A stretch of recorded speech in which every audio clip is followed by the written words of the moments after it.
Ready? Hello. All right. Hello. Actually, I'm not ready because I forget to turn on the event page.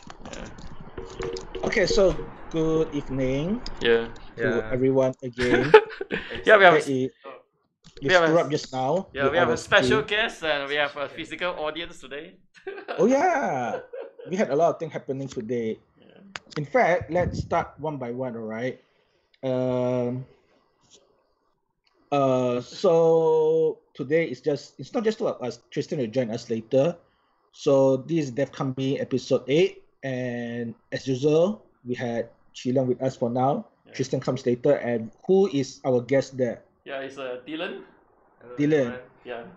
Nice to see you, Yeah. Dylan. You should Nice to introduce see you. yourself. What's your name? Yeah. What's your name? What's your name? Yeah. What are you doing? What are you doing here? Oh, my name is Dylan. I'm a special guest today. Cool. Yeah. He's actually a student in MMU. Nice. Yeah. Okay. Cool. Yeah. So our ritual of every start of the event is very simple. We're going to talk about event happening soon. So just now the Cal Elixir meetup happened.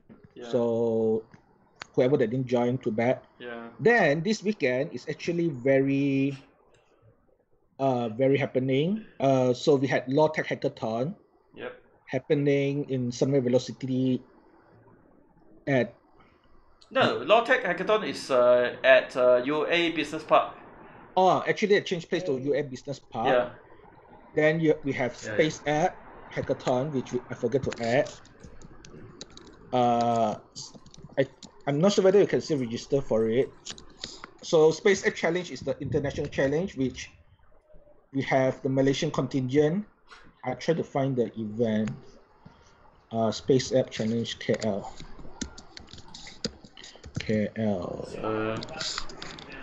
Yep, Space App KL is happening at PetroScience on the same day and same weekend. And also we had a Zoo Hackathon happening on the same day as well, 20th.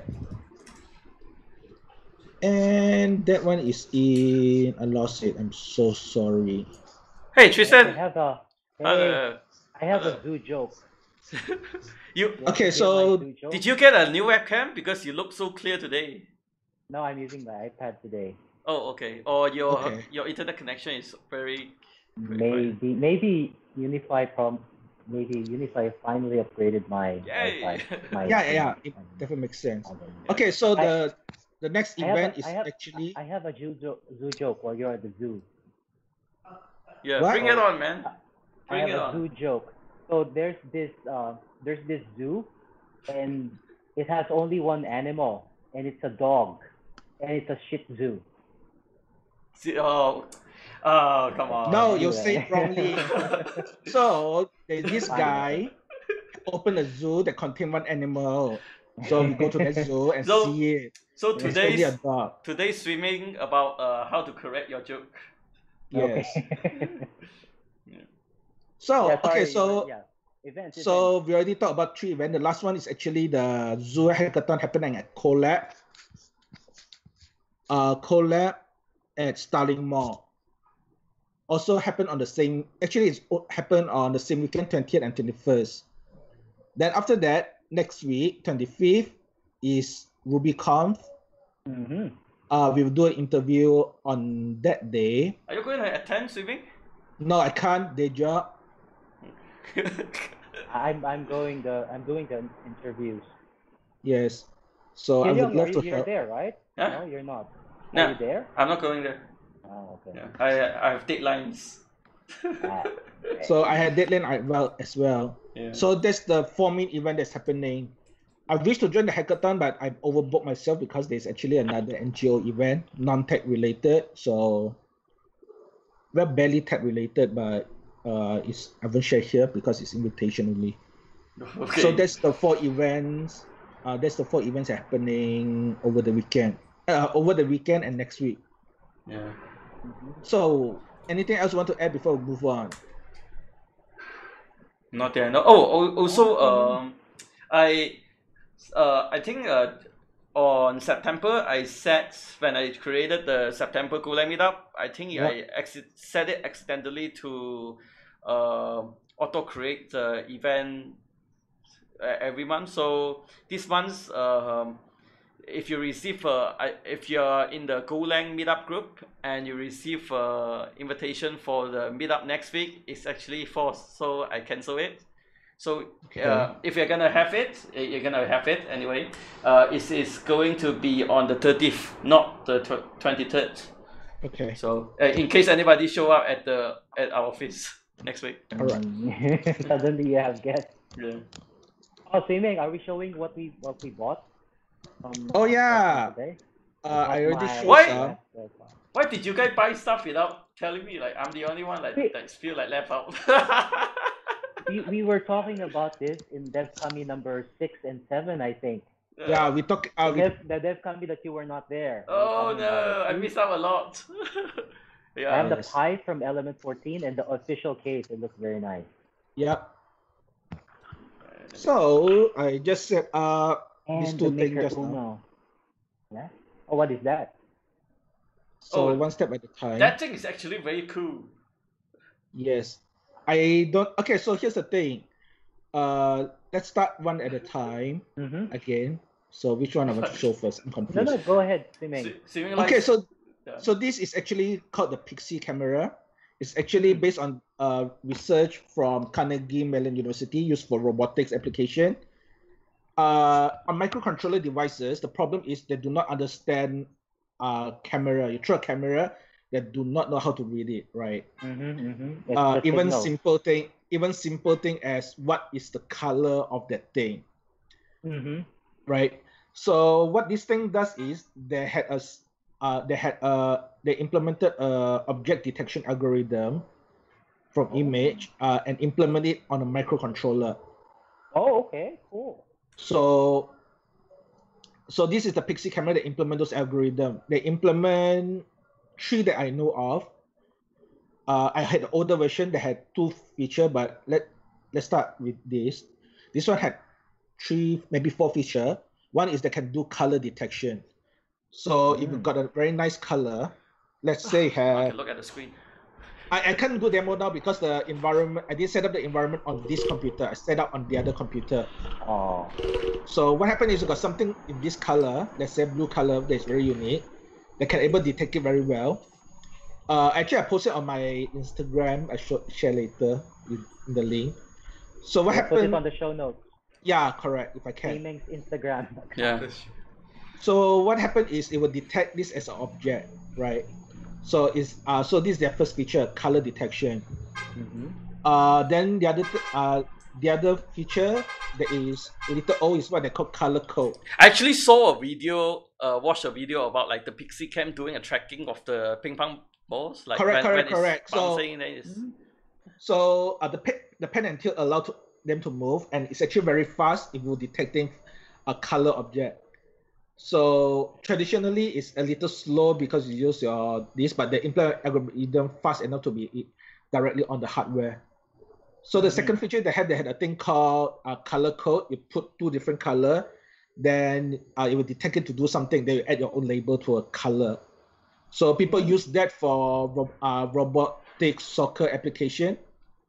So so they will mark places as goal. Then each team had their own color code.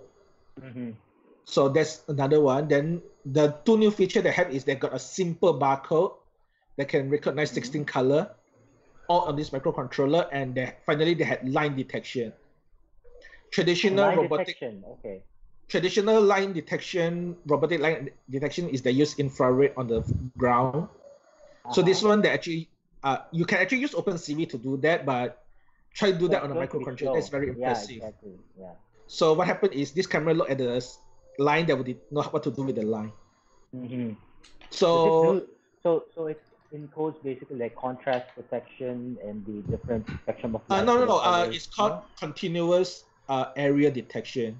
Okay. So they detect the same color. Then line they use some other algorithm. So you control it via some SDK? So So to program it, there's two ways to program it. One is you use SDK open source. Everything here is open source, including the specification. The hardware, you need to use some special tool, but generally you can use GCC and all that to compile. Everything is open source as far as software side, and design is open. And more importantly, this is useful for other microcontroller because they use UART, that's serial, SPI, and I2C. These are hardware interfaces. I always thought it was pronounced I2C instead of I2C. No, I used to call that as well, but I got scolded. So Okay. so it's I2C. I2C. So it's actually one of those things. Then me go crazy. Yesterday. As usual.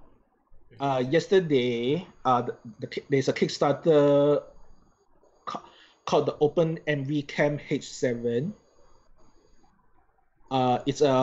It's something similar to the Pixie Cam, except that one is bare in a way that it doesn't do a lot of things, but that thing contains library to do what Pixie Camera does, and it uses MicroPython. So, and does MicroPython have a like VM as well, like normal Python, or it just runs on the hardware? It runs on hardware, but you do not get standard library. You implement a language specification, but this is not the craziest part. OpenMVH7, they implemented some small deep neural network. But do they provide any API, hardware-specific API for the MicroPython? Yeah, they have to provide that because otherwise the image library doesn't work. So it's a VM. No. They implement the language directly on the hardware. Oh. Okay. Okay. So the hardware, do you have like, it's like the old so it's a hardware Java. So it's a hardware VM. So, yeah. But so yeah, it's literally that. But the crazy thing is, even the hardware is similar. That one is you can do a lot more thing. The default feature is a little bare, as in it doesn't do anything, but they contain a lot of library. So you can actually use that to build a lot of image processing application with Python. And you can use, more importantly, they actually implemented deep learning on it. That you were talking about what the greatest part here, right? Which was the deep learning neural network. Yeah. On microcontroller. On a microcontroller. So what if you had like 10 of these? Can you increase also the node? Okay, so there is this project called DIY Robocars. I put on the show note. It's a small scale self-driving car on a small track. They use the old version of OpenMV with both traditional. I think they're currently using the traditional image processing algorithm to use it to guide a car through a track. So, and you can use deep learning. I suppose you can use that as well. So either way, the Kickstarter ends yesterday. So I back it. It's too late for you guys. So I'm sorry. No, actually I shared it on the back. But yeah, that is also excited as well. Something related to this. So yeah, and final thing that I bought is actually the e-ink hat. Yeah, I was too late to buy the thing during the sale. So too late. I have no idea how to plug this guy. It's too tight. It's very tight. But this one is so this thing here is actually running the Pi-hole. You guys realize it's not Christmas yet, right? There'll be More another round toys for coming on Christmas. Christmas. There'll be another round for Christmas. So this is my ad blocker on the Raspberry Pi Zero. Yeah. Pi-hole, running Pi-hole? Yeah. So then this is supposed to be my dashboard. Oh, okay. This is supposed to be my dashboard. But e-ink for the dashboard? No, the only reason I buy this is because this is the only high-ish definition thing that on this side. Yeah, just because you can do it. Yes. It's not the most practical one around, but yeah. If anybody with weekend Raspberry running around, do go and try out Pi-hole. It's very good. Yes. Yeah, it's basically a DNS manager that accepts what I call it, app blocking list and filter out the the name server resolving of the domains that is the ad domain. So yeah, and also some malicious domains. Can I install software running on Pi-hole on my router instead? No, it's not designed for your router, but it's as designed long as you got a for Linux machine. Linux operating system.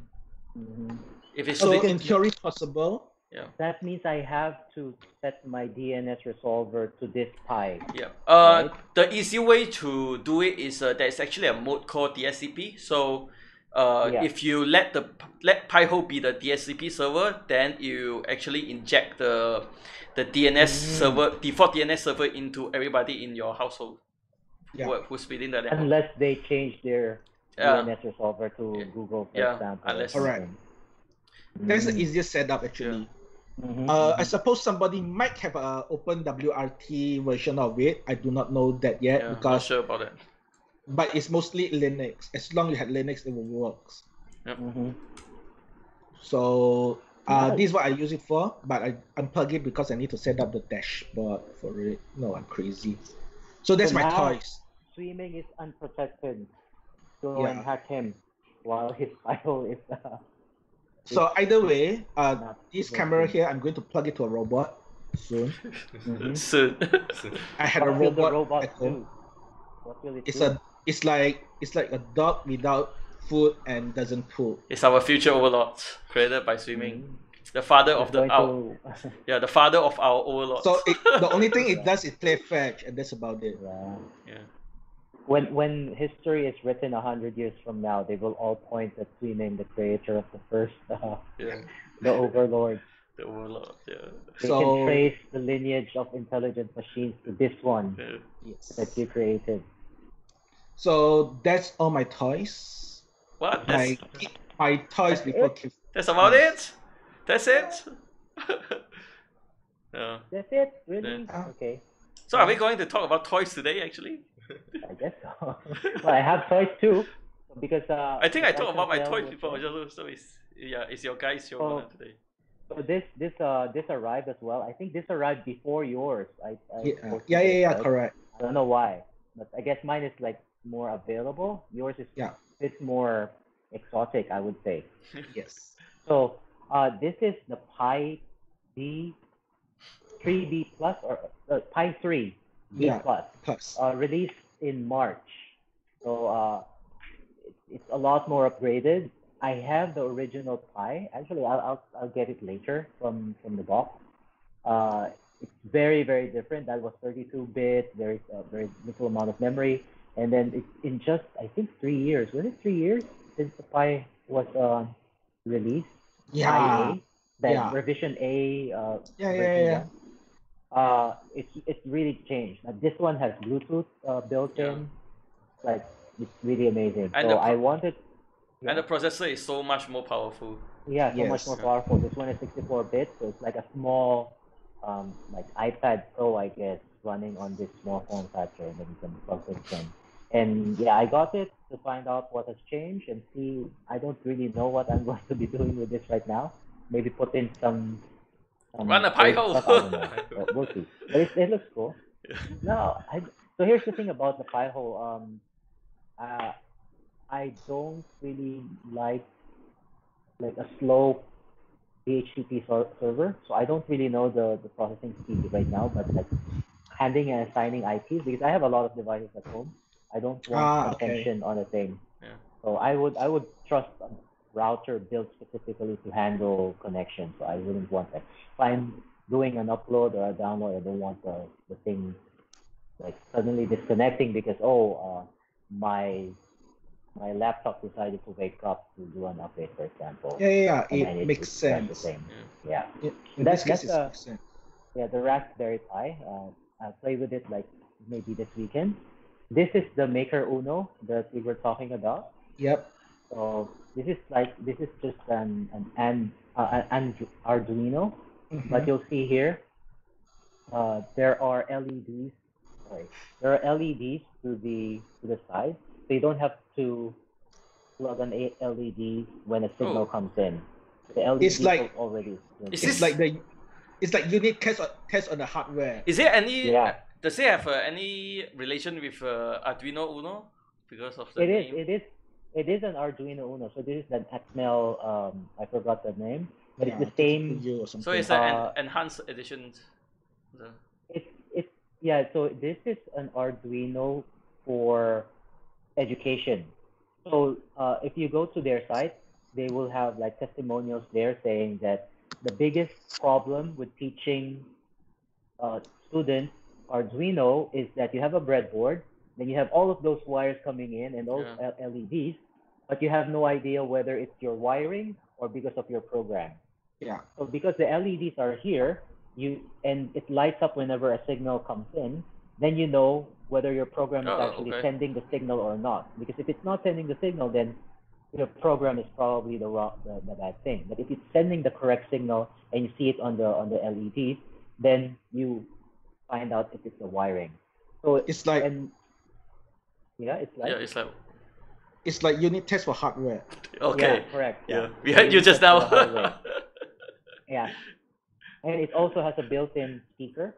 Oh, okay. So a buzzer. Okay. Yeah, buzzer. So you don't have to plug in you don't have to plug in a buzzer yourself and then do all of those wires, and it already has a buzzer. So most likely, I would expect that a class on beginner electronics would be just this, and then do the program maybe for the first 3 weeks, then do buzzers, lights, LEDs, etc., all without touching a breadboard and just learning about the theory. Then you start learning about resistances, resistors, LEDs, how it actually works, and not to plug an LED directly into 5 volts because it will burn out the LED. Yeah. So the first time I played with an Arduino, I burned lots of LEDs. Why is it not working? It's there and then it burns. Okay. LEDs, but, oh my goodness! How many did you burn? No, not Arduinos, LEDs. I didn't okay. You realize robot overlords will hate you for that? Yeah. No, because I never burned my LED before. Yeah, but then again, it's I mean, I don't know. When I did electronics when I was in high school, it's not an LED. It was an actual light bulb. Yeah, I did have an experience of the wiring getting short circuited and it actually burned hot rate. Yes. It actually burned my finger. Yeah. Yeah, that's when you find out that 5 volts is actually a lot of voltage. Yes. That can make a wire very, very hot. Yeah. So they even put in a place to put on your name. This maker Uno belongs to. So it's really for education. And even the box, which I really like. So this is the box, right? You put it in a certain orientation like this. Then you close it. And you can plug it in because it has a hole for the USB thing. And you can just plug it in and then so this is like a music box. It's a casing. Yeah, and so for example, in the like classroom setting, you just put it in and then you can plug it in the box. You leave it at school if you don't want to bring it home because it has your name. So they really made it for a classroom setting. So that's another thing from Citron. This is not from Citron, but it's an interesting thing I bought. This is a SATA extender because my T480 has a port that is only 2242, and it's very, very difficult to find a 2242 NVMe drive. So sorry, this is a SATA. I have the NVMe version there, but it's very difficult to find an NVMe 2242. So this actually, you plug this in to the part, and then this extends it, and then you can plug in your 2280 into this part. So it's like external thing. Okay. And then it extends the thing. So where do you get it from? From AliExpress. So this is the NVMe version. So you'll see that the wires are a lot thicker because it's actually 4 lanes. This flimsy one is SATA only. This is like if you'll see the cabling, it's like really thick. because this is a 4-lane NVMe SSD adapter that you can. This is the same concept. You extend it somewhere else. So it's good for PC builders as well. It allows you to route things if you don't like it at the bottom, for example, of the motherboard, because maybe you have an SSD like a Samsung P81, the fastest one so far out there, and it's really really hot under the motherboard, and maybe you can route it out, put some heatsink on it, and then it's going to be better and perform better. Yeah, so those are currently my toys. I'm playing with them so far. Cool. So, nice. That is very nice. It kind of remind me to clean up my PC casing. Mm. Oh, so I have a PC casing. Do you want a PC casing? It's just here. Yeah. It's So larger than I expected. back to the Arduino, a little preview. We're actually planning an interview Okay, cool. with Citron, and especially to the team behind Maker Uno. Who in next Citron? week. Huh? Who in Citron? I think it's the Maker, one of the member of the Maker Uno team.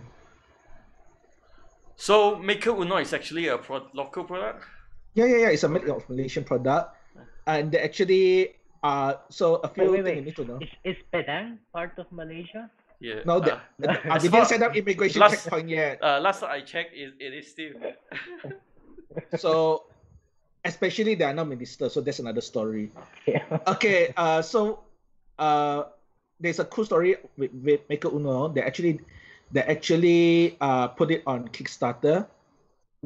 Funded within a week or so, very fast. Like 800% over. Yeah, right? correct. Yeah. Over, and it's very cheap by comparison. The price is very competitive, comparable with, I'm sorry to say, the Chinese Arduino clone. But you know why? Because the Atmel is the same. Yeah. It's the USB controller. This one. Yeah, the USB controller is different. It's not the same as the original. It's actually but performance. Yeah, it's less performant, but it get the job done because it's a USB. You do not need to be too fast. Correct. So they Especially actually did a very good. So they actually have very good product. So either way, the preview here is we're going to interview the team behind it and the hardware hacking industry in Malaysia. So yeah. So that's a preview. So what day are we interviewing them? 27. I already tell you. Yeah, I know, but it's your fault, Tristan. It's your fault. You can't remember. No, I know the date. But No. It's 11 a.m. We most probably not going to do live. Oh, we're not doing it live. Yeah. We're most probably not going to do it live to make life easy. Oh, fine. But we will definitely publish it. So stay tuned. Yeah. So what next? Do you want so more Chiliang toys?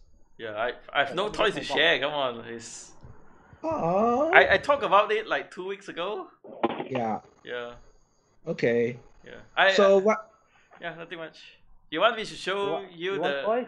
Oh, this okay. is an What? Arduboy. Whoa. Okay. More toys. Yeah. So I was at the JavaScript.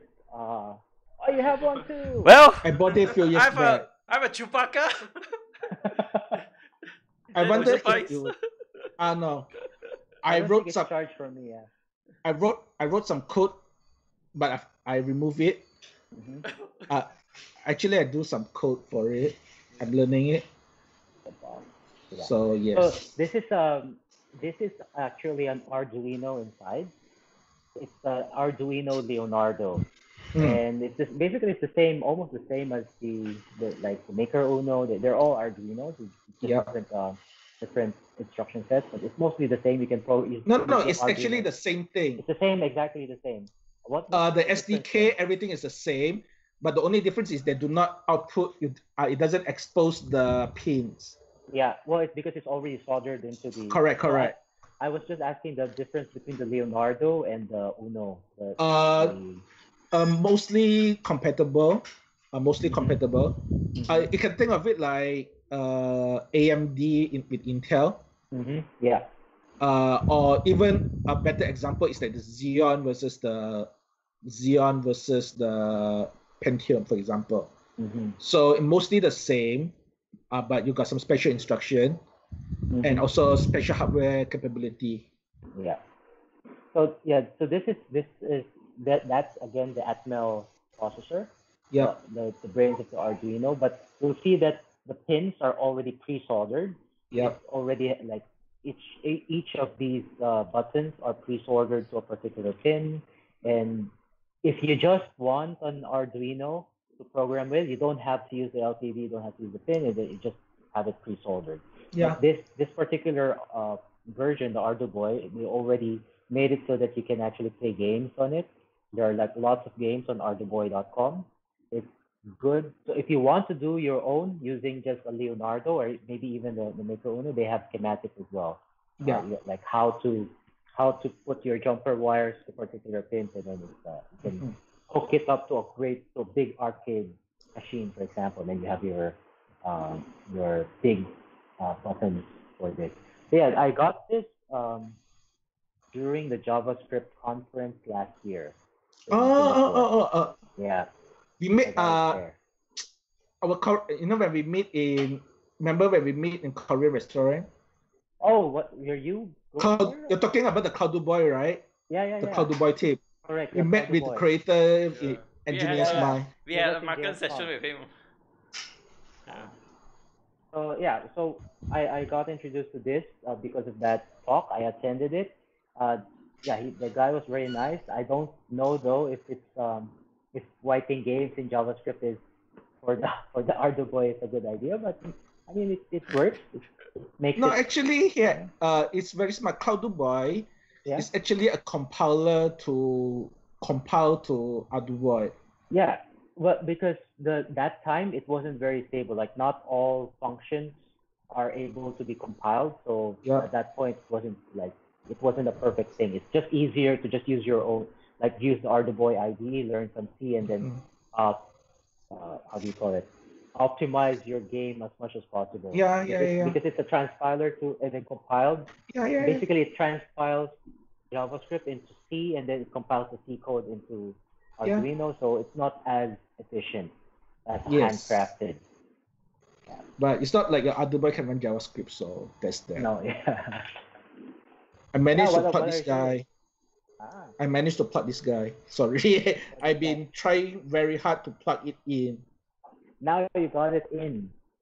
Yes, but we cannot go the whole way in because the header pin is actually a little short. But I leave it at that. But we should hack up. Yeah, sorry, you were saying? We should hack the ArduBoy one day. Yeah, we should. A live show about hacking ArduBoy. Yeah, and it's a contest. Contest of what? Doing what? Yeah, the winner will get I don't know. Bragging rights. Yeah, bragging rights. Yeah, special badge. Oh, this is the A. Second, the A. So you'll see, like compared to the Raspberry Pi, there's only like two. Yeah. And then it's still the big SD card. Yeah. They're already using the and the composite outputs. Yeah, they still have composite. I know, right? Yeah. It's like, and like this is what 2011.12. Yeah. So those days. It's not. Those days turns out that they still had TV that can plug those things in. Nowadays, all TV is with HDMI. It's hard to find anything with a composite screen nowadays. They probably replace it with some Bluetooth or something because, like, I don't know why would you? I like analog. I like this because you can plug in like a monitor, an analog monitor to here, and then it's not. No, their use case those days is because they give it to kids and plug it to whatever display device they can find. Yeah, I see. Nowadays, you hardly find anything that use composite connection. Yeah, that's very first world of you. So, which is why it comes with HDMI nowadays. So they I guess they increased the number of GPIOs. Yeah. The GPIOs here. Also, a note for people that don't know that they're gonna get a Raspberry Pi, the new Raspberry Pi. the power requirement for the new Raspberry Pi is actually so much higher. I think it's 3 amp. So even though it runs on your normal power supply like 500 milliamp and stuff, it will be underquoted. And also if you run like Linux on it, the kernel will give you like a lot of warnings. That's what happened to me. Yeah. Try it out. Do check out if you're familiar with Linux, check DMS when you're on it. So if it's underpowered, DMessage. Yeah, DMessage. It will actually give you a lot of warnings if it's not the power is not stable or not enough. Yeah.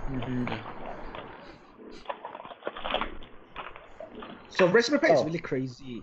So at one time they actually had the Pi Zero when it come out is like $5. Yeah. That thing is. So you literally can buy a magazine in Malaysia with. Speaking, the magazine would have a Raspberry Pi inside the. But it's only in UK and US. Yeah. But wow. It's crazy. You know, that is the amount. This is more powerful than my first computer in 1998. I know, right? Speaking of first computer, my first one was the Spectrum DX but the actual ones that I actually did learn programming on was the Apple II. Yeah. It's called the Minta 2 clone. The first PC that I got was an IBM 386 SX with 2 megabytes of memory. Whoa! You know what's crazy? A Pi Zero when they release, you can run 3 of those OS at the same time. I know, exactly. And there's no sweat. It's nuts. Okay. Like that was around 19. Did I have that computer? So the 1990 or something? Yeah.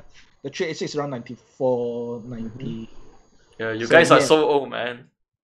No. I was still sucking my thumb. I can't find my.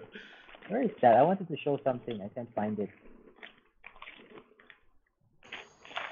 Anyway, I can show it. So, but it's I bought a carbon dioxide sensor. So I can actually write. So it's like a sensor. It just senses carbon dioxide in the air to detect air quality, basically, not pollutants but carbon dioxide.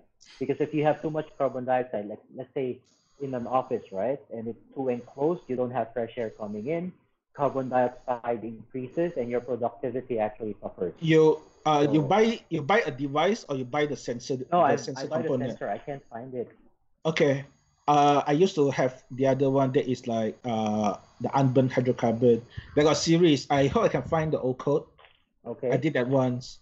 No, actually I didn't do it. So I do not. That hardware is. I'm not an electronic guy, and I do not know how to wire up this guy. This one. No, I have something else. This is the sensor. Yeah. So that the one that I did is because I do not know how to wire things up, I get an actual engineer friend to actually help me out. He did it. I do the code. I should show you the photo. That thing literally submit data to the internet, and that is before IoT is a thing.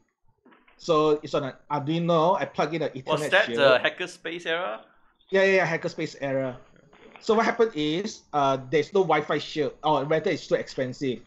So what happened is I put an Ethernet shield, plug into a WRT router, and the WRT router acts as a client, submit data over the internet. So there is like, yes, I did Internet of Things before Internet of Things are cool. You damn kids. Yeah, I'm gonna snip I should this show you a part. photo later. Huh? I should snip this part. It's what? I should snip that part, so like the swimming bragging rights segment. Oh, okay. But yeah. But nowadays you can do a lot of things. It's still a little expensive, but you should look up the whole concept of citizen science. Citizen science.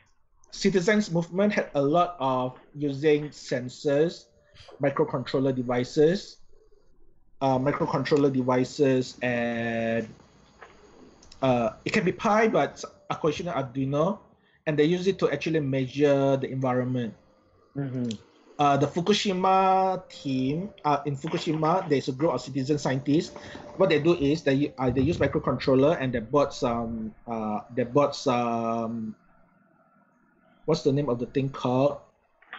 It's radiation detector, Geiger counter. Geiger counter. So what happened is they get a Geiger counter and plug it to a microcontroller. What happened then is they submit the data to a thing called, I think the service is defunct, but it's one of those MQTT services that actually plug your data. So you should actually, I will share you the link of that project. Is that Joy Hito is actually one of the members. He's actually the director of MIT Media Lab. So when are we interviewing Safe them? Cars. No, I do not know Joy Hito. Come on, that guy is a legend. I wish I don't know. Swimming knows a lot of people. Steven seems to know everybody. Well connected. Yeah. So if we can interview Joy Hito, he'd be so cool. Come on, he's the director of the Media Lab, MIT Media Lab, and actually know Hackerspace Tokyo. So he's like up there as my hero, as well as Mitch Altman, RMS, all the. You don't like ESR? He's okay. No, he's the guy that made me learn Python. Okay. So just so you know, ESR made me learn Python. He tell me I'm going to be a hacker. I didn't steal money from bank yet. Okay, so this is these are Arduinos. This is Citron from Malaysia, like the clone. So they can't call it Arduino. It's basically I think it's Citron Uno or something, CT Uno, because Arduino has a trademark to the Arduino, but the hardware is open source. So you can make it, but you can make it, but you cannot use the Arduino name. This is a clone from China that doesn't respect trademark laws at all and just calls it Arduino, made from Italy. The safe method, but it's very, very close to the original Arduino. So yeah, this is the chip, the Atmel chip. In the Malaysian version, this is the chip. So they actually, it's a BGA soldered system on chip. It's soldered on the thing itself. It's surface mounted. This one is still in chip form, so you can actually get like the chip remover. No, actually, the CT Uno is upgraded one. Somewhat. No, it's not upgraded. It's somewhat the same. But the Chinese version is actually based on the original Arduino design. Correct. Yeah, it even says it says everything as designed in Italy. Like everything is there, the field screen, but you know it's which is true. Yeah, it's a bit bad. Yeah, it's bad, but it's actually true. So what happened is, that time when Arduino is in this form, you can literally make your own Arduino. Hackerspace KL actually make one because you can literally buy the chip. You can actually buy the microcontroller. There is the Atmel 328 and Mega 328. You can literally buy it from Pasar Road. The only thing is you need to change the capacitor. Okay, I did not build it. They build it. Because the open source nature, you can do it like that.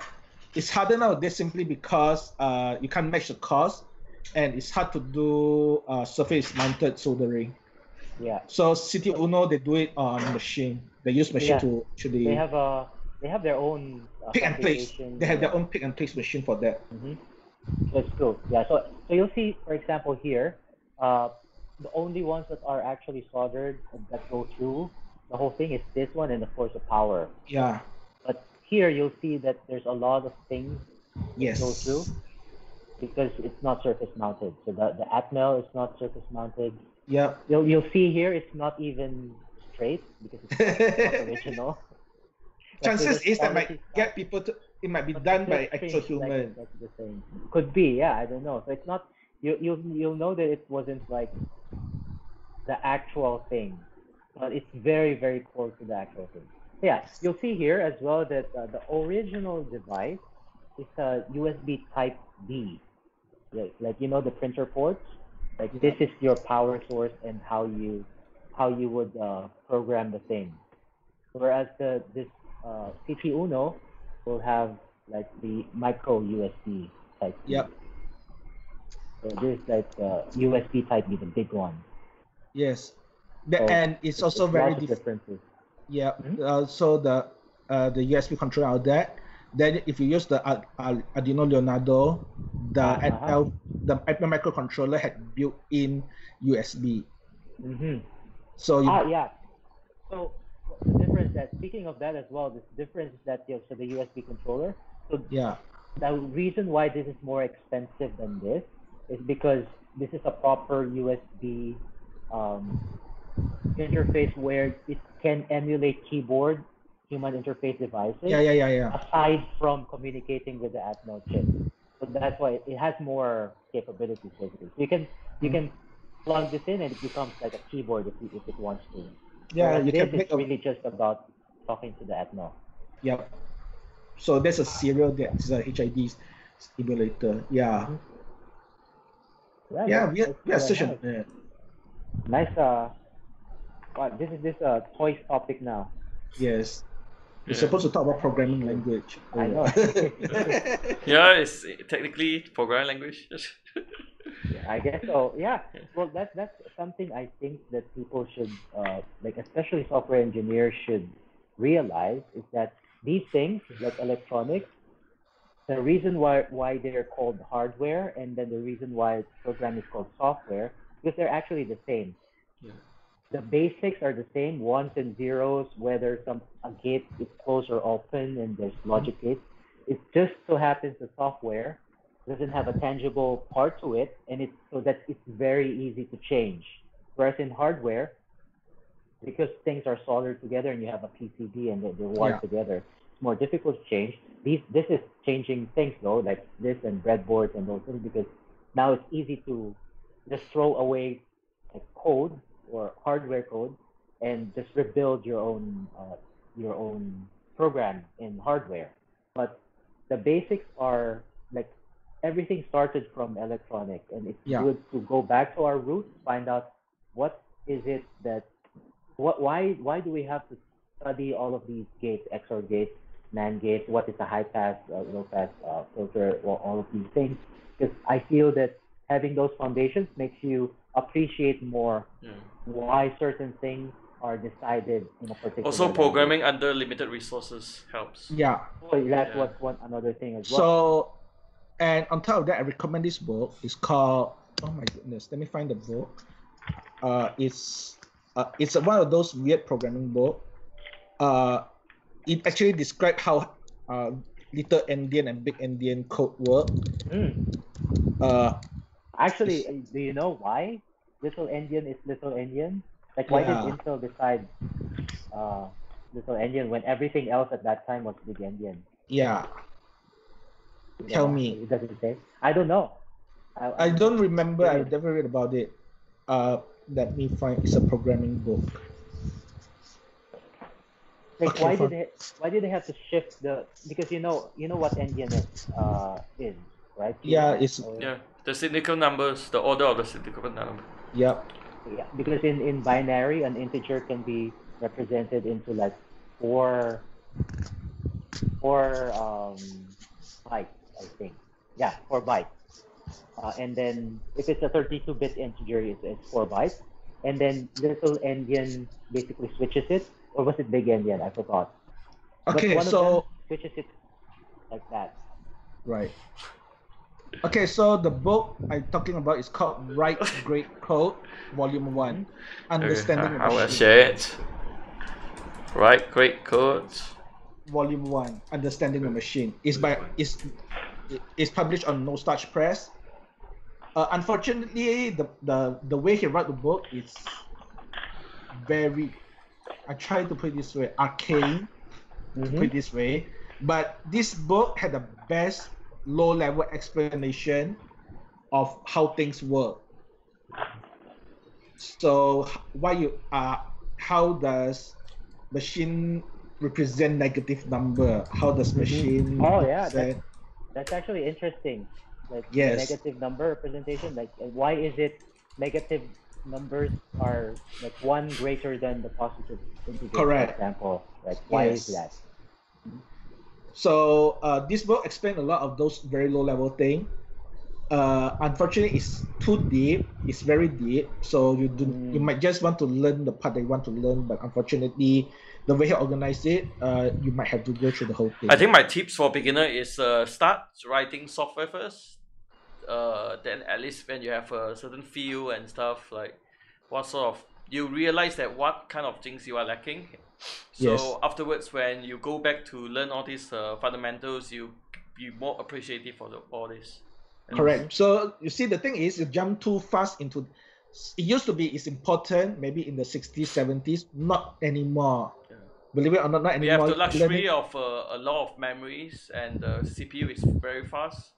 Yes. Yeah. And nowadays, you don't even need to care about operating system anymore. Mm-hmm. So this is extra thing that very useful. I find it very useful in unexpected way.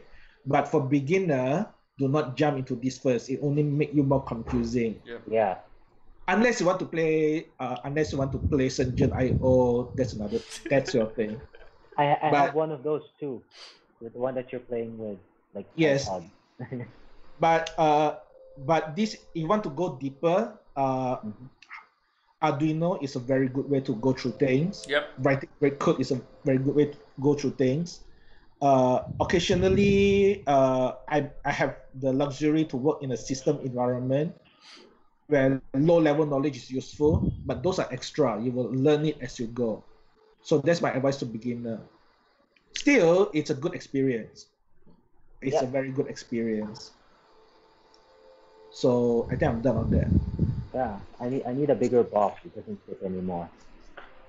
Bigger what? A bigger box. My toys box. Okay. Soldering irons for those things. Yeah. Trust me, we all have the same problem. That's why we want to do a hackerspace so that we have a shared storage. But rental is too expensive. Yeah. So I had that same thing. So this is the tripod. Why do you guys have everything under the sun, man? No, actually, I had this for other reason. I really tried to do unboxing video, but I never managed to get. What is it actually? How do you use it? It's a tripod. Oh, it's a tripod. Okay. It's a tripod with a. But mine, I have this. I have a lot of tripods. I can show you guys my tripods. So this is a tripod, right? Oh. Yeah. The feet fell out anyway. That's a tripod. This is a monopod, but this plugs into here, and then it becomes it's an extension. Monopod with tripod. So it's pointing down because same as streaming. I wanted to do unboxing videos, never got to upload them or anything. So it's just like this. And I have I did use it for recording hamsters. I have a hamster channel if you want to. I'll put it in the show notes. I think we talked about that at the first episode. Did I? Yeah. Yeah. I had. Well, we talked about the hamsters, but I don't think I shared the hamster channel. I think you shared the link as well. Did I? Yeah. Okay. I didn't put it on the show notes. But we did have the show notes last time. Yeah. So yeah, so that's the tripod. It's cool. Yeah, it has a Bluetooth thing. So and then you can do, of course, selfies. But I mostly just use it to point down at my desk while I'm unboxing toys that I never get to upload anyway. Maybe I should start doing it someday. Yeah, it's not the worst idea. Mm-hmm. So I can't find the right angle. That's my problem of doing unboxing. Yeah, you just have to keep doing it. Yeah, just keep doing it, man. Yeah. I even bought a camera, but let's not go there. What? That's so posh of you, man. This is the JVC action cam. We have always have lots of things to talk about, right? It's I don't know. They don't manufacture it anymore. It's from JVC. Is it an action cam? It's an action cam. It's called Addiction. I don't know, but it's a good action cam. Not the same quality as the GoPro. Not very good quality in low light. But the advantage to the GoPro is that it has like the mount, that's the tripod mount. What do you call that? 3.8 millimeter. I forgot the standard tripod mount at the bottom, and also at the side. So you can mount it vertically, for example. Sorry, like the orientation of the camera towards, this is the wall, for example. You mount it like this, or you mount it like on a tripod. So it's actually good. So for example, if your Joby Joby tripod, for example, is like here, then you can mount the camera to the side, so it's quite good. And it's also waterproof and shockproof. You can throw it around. It's all good. I like using this when I go on vacation to beaches, because you can just carry it around, and it's waterproof. And this was released before GoPro had a screen, and this was like very good, one of those action cams that made it very convenient to find out what the hell you're shooting at, because it had a screen thing. So yeah, so that's the action cam that I use. Okay. What are we using for the interviews in Ruby Tuesday? Sorry, Ruby conference. Any camera or cell phone would do? So in PyCon, I literally use a webcam. A webcam? Yeah. Then I just use whatever. I use one of those. This Linux. Is the one that Steven used? Ah. Yeah, that's the only extra thing I use. Yeah. The mic, but otherwise I just use a webcam, special webcam. I know it's still expensive webcam, but it's a webcam. Yesterday at the PTX backstage event, they use a smartphone. Mm-hmm. Yeah. Oh, okay, yeah, that's good enough. My smartphone keep overheating, so I can't use my smartphone. Okay. I showed you guys Samsung Go Mobile previously, right? Yeah. Yeah. So that is very good with smartphone.